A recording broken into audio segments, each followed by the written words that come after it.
a weapon so deadly that it could have changed the result of the Second World War.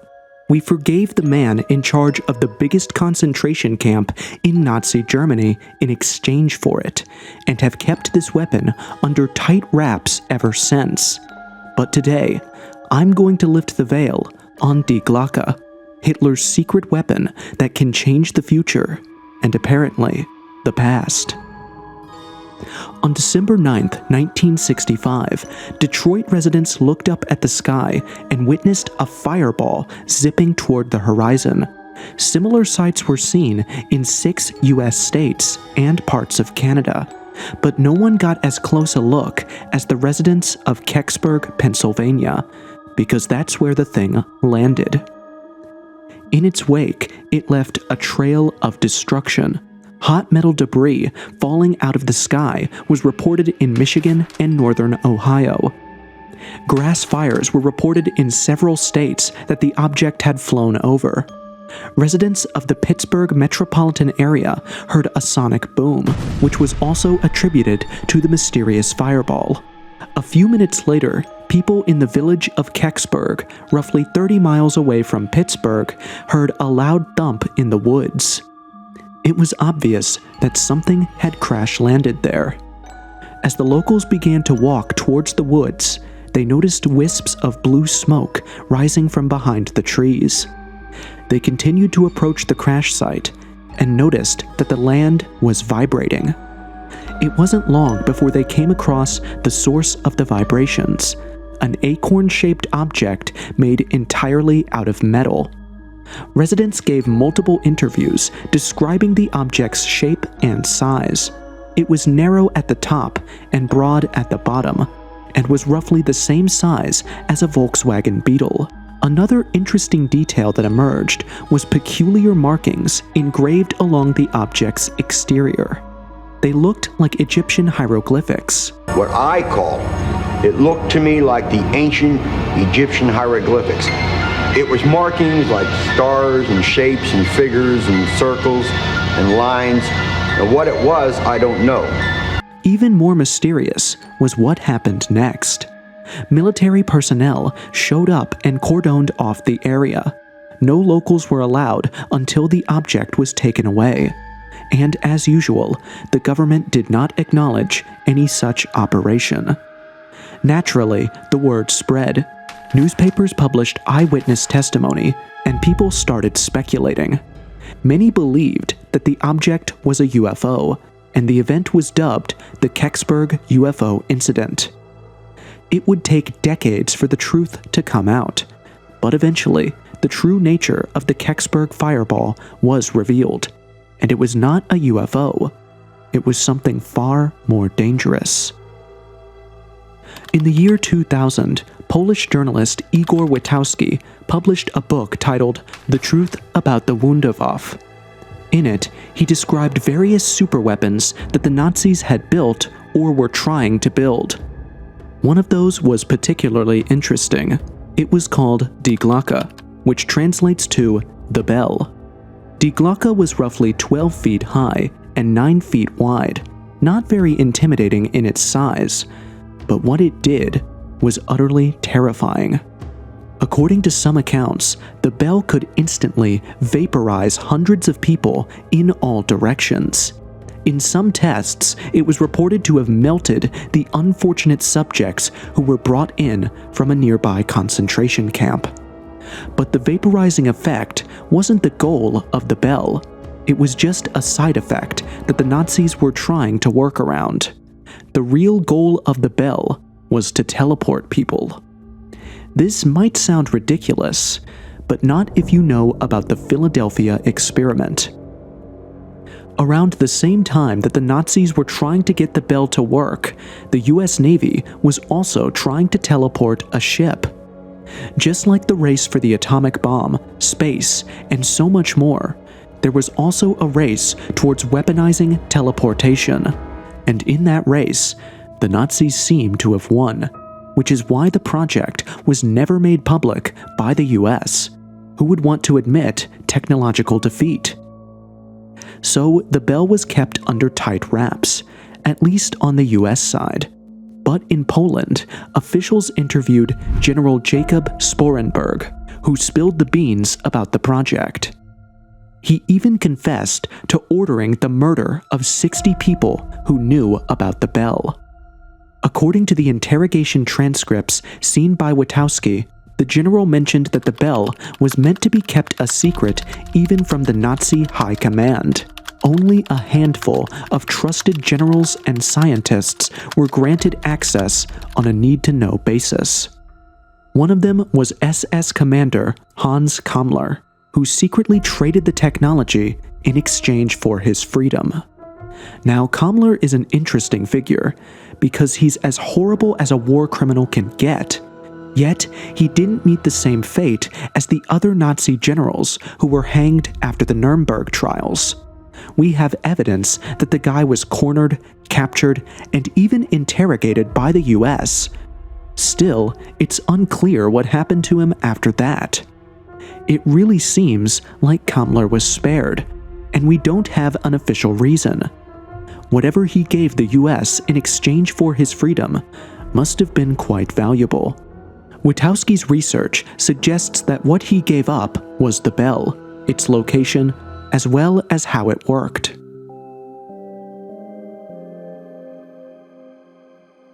The bell-shaped object had two high-speed cylinders that rotated in opposite directions. Both cylinders were filled with a secret substance codenamed Zerum 525. It was a purple liquid with a metallic appearance, and it was highly radioactive. And when it was loaded up in the bell, it produced an anti-gravitational effect. To keep Die Glocke from shooting up into the sky, it was tied to a structure that exists to this day. The Mucholapka, or Hitler's Stonehenge, is a concrete structure found among the Nazi ruins in Poland. Witowski suggested that this circular structure was used to keep the bell in its place during the tests. This fueled the idea that the bell was an anti-gravity device. Aside from the fact that there's an entire structure that was meant to hold down the bell, there's also the fact that the bell was being tested in the US in the 1960s. Remember the weird bell-shaped object that crashed in Kecksburg in December 1965? Well, aside from that, do you also know what else was going on at that time? The space race. Within 4 years of the Kecksburg incident, America managed to put a man on the moon. The Soviets couldn't do that no matter how hard they tried, because they lost their research subject. And they tried a lot. This theory has a lot of circumstantial evidence. For starters, pretty much everyone who saw the Kecksburg fireball believed that it was an aircraft of sorts. Then there's the fact that the US hid the Kecksburg event from the public eye and lied about it, and was also pardoning and employing Nazis left and right to get a technological edge over the Soviet Union. And by the way, these are all documented and not just hearsay. Operation Paperclip was a secret US intelligence program in which the US government recruited 1,600 German scientists, engineers, and technicians.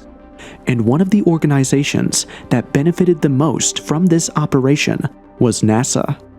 Kurt Debus is a perfect example. He was a former V-2 rocket scientist that became the first director of NASA's John F. Kennedy Space Center in Florida. He was photographed sitting with the president and even got his own page on the NASA website.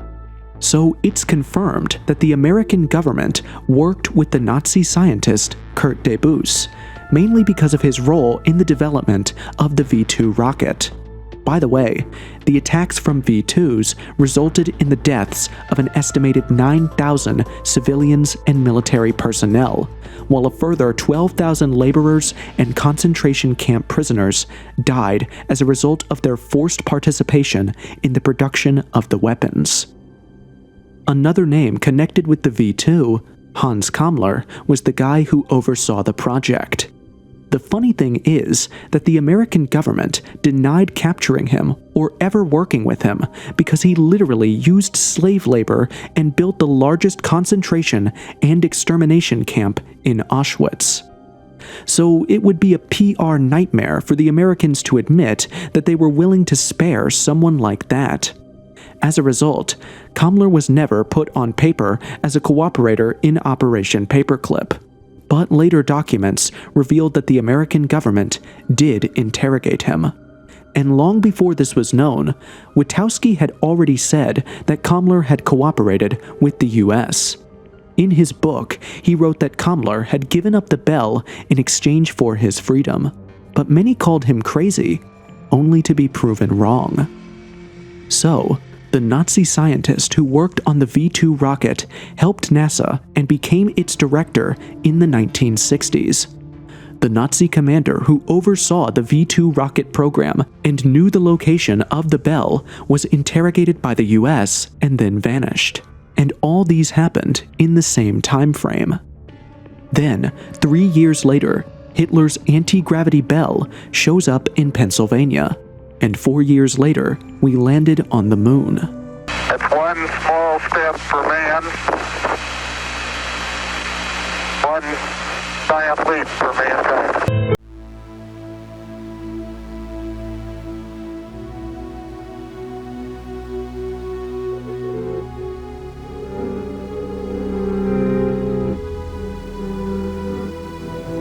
If the bell was indeed an anti-gravity device that helped us get to the moon, then it makes sense why we have never gone back, even though we have better spacecraft now. Because the technology used to get to the moon was not ordinary rocket propulsion. It was anti-gravity. And we can't use it now without exposing the fact that we have it. Another anti-gravity theory is the gravity stripping theory. It suggests that the bell itself didn't defy gravity, but you could use it to make anything else float. So it could be used as an anti-gravity gun. As wild as that sounds, we have confirmed reports of similar projects undertaken by the Nazis. One of them was the sun gun. Hitler planned to put a giant mirror in space that could be used to melt targets on Earth. Some believed that the space race was inspired by the idea, and both the Soviets and the Americans believed that the first one to dominate outer space would have complete control over the outcome of every battle on Earth. The Windkanone, the wind cannon, was a proposed anti-aircraft weapon that would direct bursts of wind to take down airplanes. Though it was never built, it still managed to make weather manipulation a point of discussion in many war rooms. So the Nazis planned to make a sun gun and a wind cannon. I could definitely see them trying to build an anti-gravity gun as well. Then we have the teleportation theory, according to which Die Glocke was a teleportation device. One thing that backs this possibility is the Philadelphia experiment, which happened around the same time as Die Glocke was tested in Nazi Germany. As mentioned earlier, it seems like both the US and the Third Reich were in an arms race to weaponize teleportation. Both the experiments seem to have similar descriptions, with colored fumes arising from the machine, followed by serious side effects inflicted on those involved. I've saved the craziest theory for last, but before we get to it, let's look at the most realistic one, the practical weapon theory. According to this theory, Die Glocke was simply an ordinary weapon meant to kill people at a distance. Witowski's description of the experiments reveals that people would die by simply being around the bell. What if that was not a side effect, but the intended goal? What if Hitler wanted to have several bells operating on the front lines? Just imagine the psychological effect of seeing hundreds of soldiers collapse without being physically hit by a bullet. It would definitely give the Nazis an edge in ground warfare. And it's also practically possible. The bell could release a poisonous gas or quick-acting radiation to achieve that effect. But again, even this use case is far from confirmed. It's very hard to get the final word on the bell, because everyone who worked on the project vanished mysteriously. Some say that the scientists and technicians died because of radiation or other effects of being around the bell. Others say that they were wiped out by the SS at the close of the war to keep the bell hidden. According to this view, Hitler believed that the Nazis could make a comeback even after the war if they only had Die Glocke. And that brings us to the craziest theory, the time travel theory. Think about it. The Allies had the atomic bomb and took complete control of Berlin. Nazis surrendered in hundreds of thousands. Yet some believed that if they had just kept the bell out of the Allies' hands, they could win the war. The only way the bell could have actually helped the Nazis win is if it could help them travel back in time. And if the bell really was capable of doing that, then it would make sense for the US to forgive someone as horrible as Kammler just to get it. Proponents of this theory suggest that not only was the bell meant to time travel, but it successfully time traveled to the 1960s when it crashed in Kecksburg. Soon after, military personnel showed up to capture the object and deny its existence. That wouldn't be the case if it weren't a threat. This would also explain why the bell was never documented or declassified. It was simply too powerful, and I wouldn't be surprised if it was eventually destroyed. The question right now isn't if the bell exists, because it's looking like it did exist. The question now is, for what purpose was it created? Was it as a teleportation device, or an anti-gravity vehicle/gun, or a time machine, or a practical weapon that used radiation or gas to mass exterminate people? What was the use of Die Glocke? Well, to answer that, I first have to see if it exists to begin with. Before I go into if this is real or not, let's start with debunking the theories. Let's start with the time travel theory. If the Nazis really had a time machine, there's no reason for them to lose the war. Any military with a time machine would win a war against any military without a time machine. This point alone is powerful enough to completely debunk the time travel theory, at least in my opinion. Then there's the teleportation theory, and its biggest flaw is that 80 years have passed since Die Glocke was reportedly captured, yet we are nowhere near making teleportation an everyday reality. Now, you can say that the government has the tech but is keeping it under wraps, but that would be speculation. There's no evidence for it. The same goes for the anti-gravity theory. It works within the space race narrative, but it also lacks any evidence. In fact, every theory about the bell has this flaw. Even something as realistic as the practical weapon theory. I mean, the Nazis were notorious for using poisonous gas to kill their prisoners, so it would be totally on brand for them to make a weapon that uses gas or radiation to kill people. But we can't say that the bell was such a weapon, because we have no proof. No proof that we captured the bell, and no proof that the bell even existed. Sure, the government captured a lot of Nazi technology, and even recruited their scientists, but all of this has become public. If the bell truly was taken by the US, we would have known about it. If the bell even existed, we would have some sort of confirmation. We have knowledge of plans for weapons that Nazis wanted to build. Yet this super powerful weapon that was on par with the atomic bomb somehow left behind no paper trail? The only reason anyone believes in Die Glocke is Igor Witowski. He was the first one to write about it, and the only one to see the interrogation documents that mention it. In his book, Witowski wrote that Hans Kammler might have traded the bell for his freedom. Critics pointed out that Kammler was never officially arrested or recruited as a part of Operation Paperclip. They used this fact to dismiss Witowski. But then, documents surfaced proving that Hans Kammler was indeed interrogated by the US.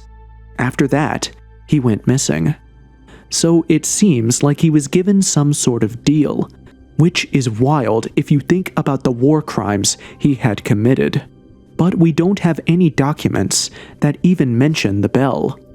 Kammler was handpicked by Hitler to oversee his secret weapons program, and he spearheaded the construction of the world's first long-range guided ballistic missile, named the V-2, short for Vengeance Weapon 2.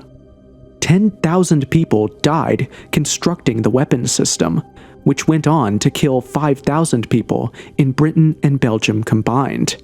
But still, the Nazis saw it as a success, because the 10,000 people who died during its construction were concentration camp inmates. Kammler's famous words regarding the deaths of his imprisoned laborers were, "Don't worry about the victims. The work must proceed ahead in the shortest time possible." All of this is to say that we know so much about what Kammler had been up to, the projects, the collateral damage, and even the words he uttered. But we have no documents proving that he worked on the Die Glocke.